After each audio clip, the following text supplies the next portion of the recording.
Hey everyone, in today's video, I'm going to compare the 1920s and the 1950s, specifically focusing on the culture of the two time periods. And we're going to start with the 1920s and at the end make a comparison with the 50s. So, following World War I, there is a desire to return to isolationism.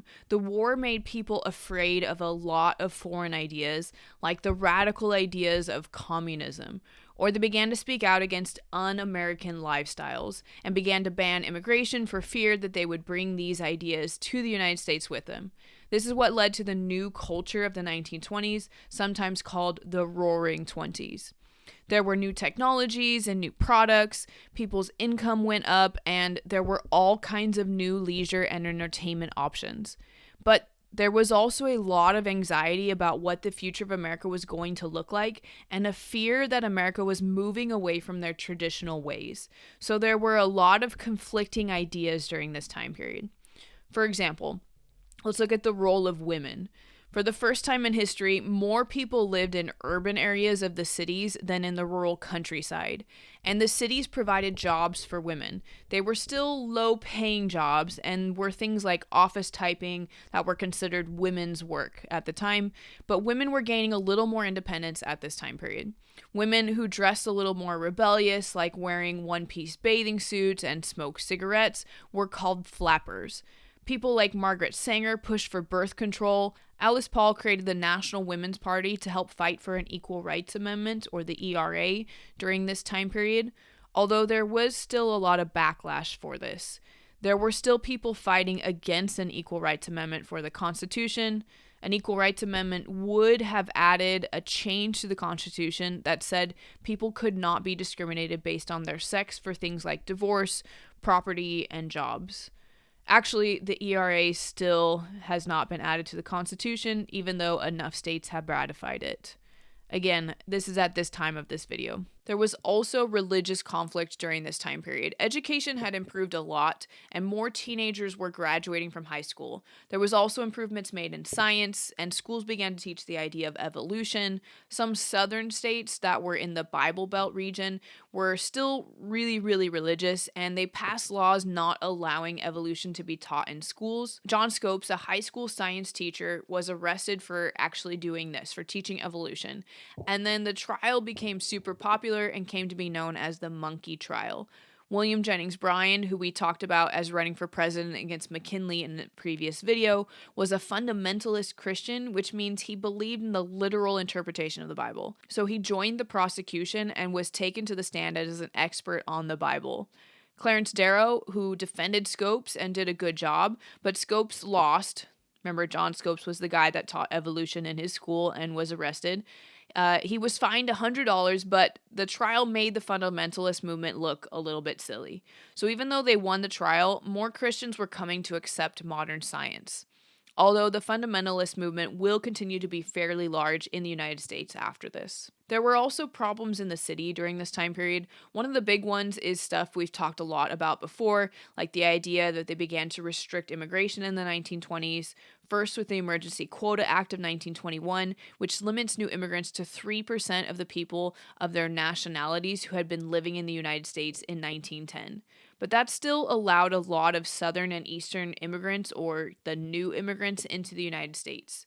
So it was actually replaced later in 1924 with the National Origins Act, which cut the quota down from 3% to 2% of the 1890 census.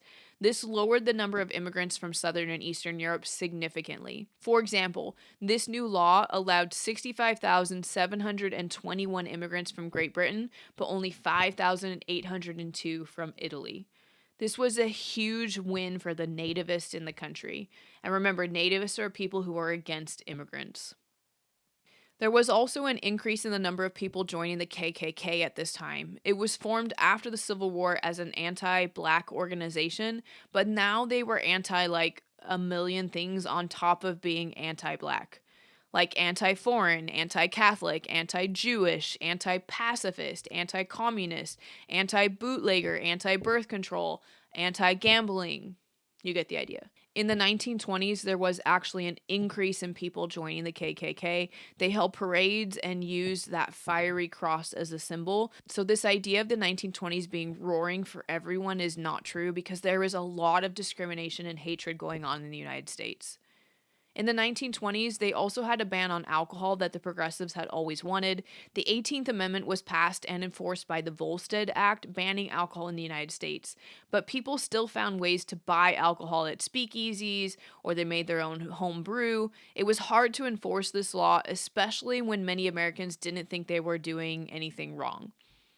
And the last conflict of the 1920s I want to talk about is the anti-labor union movement. After Russia went through the Bolshevik Revolution in 1917, the people in the United States had an irrational fear of communism, and a small communist party formed in the United States. People began to connect the labor movement with the violence of some Bolsheviks, and this led to the first Red Scare in the United States, which was when Attorney General A. Mitchell Palmer began to round up communist suspects, which was about 6,000 people. This got even worse after Palmer's home was bombed, and then later another bomb was set off on Wall Street that killed 38 people. This led to a lot of labor union organizers being prosecuted as they were seen as supporting these radical socialist ideas.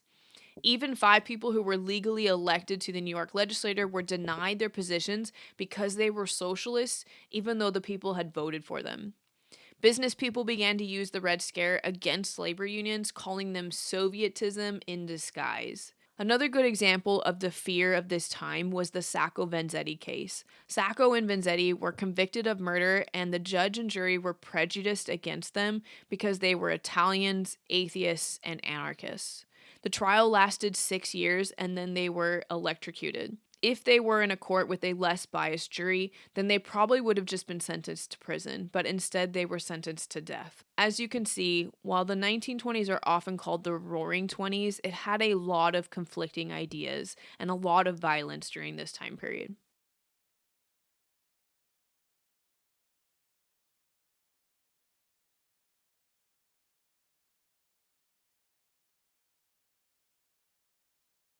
The last thing I want to cover real quick at the end of this video is a quick comparison of the 1920s versus the 1950s.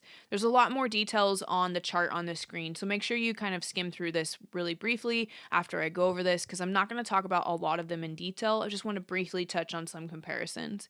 This could be a really good short answer question to ask during the test, or you can talk about the 1920s in your context if you have to write about the 1950s in your long essay question, for example.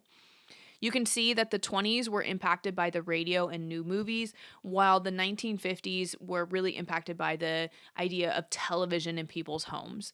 There was also new literature as part of the lost generation in the 1920s who were coming into adulthood during this time, and they were really uncertain about the future after such a deadly war like World War I. Jazz music also became popular in the 1920s and was a symbol of the rebellious youth, which led to an anti-jazz culture, just like in the 1950s where we have some people who are anti-rock and roll. And there were several race riots in the 1920s, like the major one that happens in Chicago. It's really 1919, but it's pretty close. And there are others that happen in 1920s as well. We did look at that one in class together.